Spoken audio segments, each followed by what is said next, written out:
جب امام مہدی کا ظہور ہوگا تو سب سے پہلے امام فرمائیں گے جو آدم کو دیکھنا چاہتا ہے وہ مجھے دیکھے، جو نوح کو سننا چاہتا ہے وہ مجھے سنے، جو موسیٰ سے ملنا چاہتا ہے وہ مجھ سے مل لے، جو ابراہیم کو پانا چاہتا ہے وہ مجھے پالے۔ اے لوگو، اگر میرے جد محمد مصطفیٰ صلی اللہ علیہ وآلہ وسلم کی زیارت کرنا چاہتے ہو تو میری زیارت کر لو۔ لوگ کہیں گے کیا ثبوت ہے کہ آپ امام مہدی ہیں؟ تو بس یوں امام مہدی علیہ السلام ثبوت پیش کریں گے۔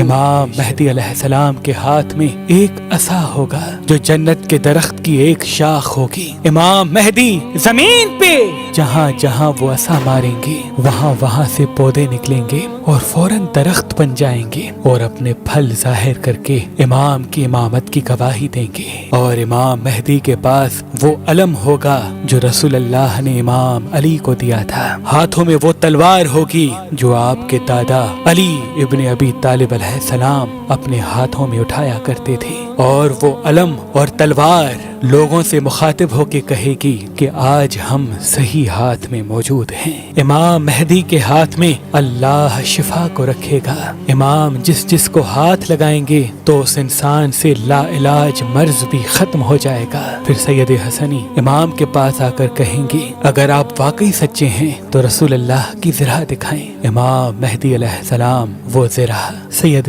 حسنی کو دیں گے اور کہیں گے اس کو آپ پہنیں۔ وہ لرز اٹھیں گے۔ امام کے بار بار اصرار پر جب وہ پہننے کی کوشش کریں گے تو ان کے جسم پر وہ زرہ پوری نہیں اترے گی۔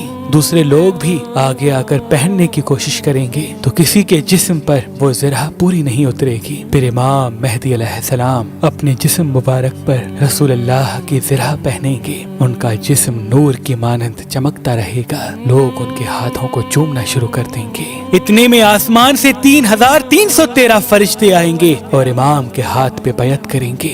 وہ فرشتے وہ ہوں گے جنہوں نے اللہ کے نبی نوح علیہ السلام کی کشتی کو سنبھالا تھا، حضرت ابراہیم علیہ السلام کی آگ کو ٹھنڈا کیا تھا، حضرت موسیٰ علیہ السلام کی قوم کو دریائے نیل سے پار کروایا تھا۔ پھر اللہ کے نبی حضرت عیسیٰ علیہ السلام امام مہدی علیہ السلام کی گواہی دیں گے کہ یہ آخری حجت ہے، اور پھر آسمان سے 4000 فرشتے اور اتریں گے اور پوری دنیا میں یہ پیغام سب کو سنائی دے گا کہ آؤ امام مہدی کا ظہور ہو گیا۔ لوگ یہ سوچیں گے کہ امام کے پاس جائیں، اپنے کھانے پینے کا سامان بھی لے کے جائیں، تو ساتھ ساتھ فضا میں یہ آواز بلند ہوگی کہ اپنے ساتھ کھانے پینے کا سامان نہ لانا، کیونکہ امام مہدی کے پاس حضرت موسیٰ علیہ السلام کا وہ پتھر موجود ہے۔ جب وہ پتھر زمین پہ گرتا ہے تو ان سے 12 نہریں نکلتی ہیں، جو ان سے پانی پیتا ہے نہ ان کو بھوک لگتی ہے نہ پیاس۔ اس دنیا میں اللہ نے علم کے 27 حروف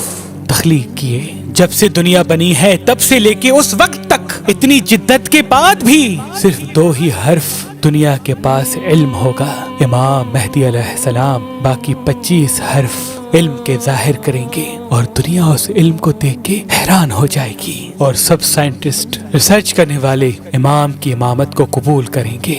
امام مہدی کا ظہور اللہ کے گھر سے ہوگا، اور امام مہدی علیہ السلام پہلا خطبہ خانہ کعبہ سے دیں گے۔ پھر آپ روضہ رسول کی طرف رخصت ہوں گے اور وہاں سے کوفہ کی طرف روانہ ہوں گے۔ آپ کی حکومت تقریباً 309 سال تک زمین پہ قائم ہوگی، اور یوں اس زمین سے غریب اور امیر کا فرق ختم ہو جائے گا۔ لوگ ایک دوسرے کا دل کبھی نہیں توڑیں گے، کوئی بھی کسی پہ ظلم نہیں کرے گا، ہر کوئی ایک دوسرے کا احساس کرنے لگے گا، محبت امن کے ساتھ ہر انسان زندگی بسر کرے گا، اور یوں یہ دنیا جنت کا عکس بن جائے گی۔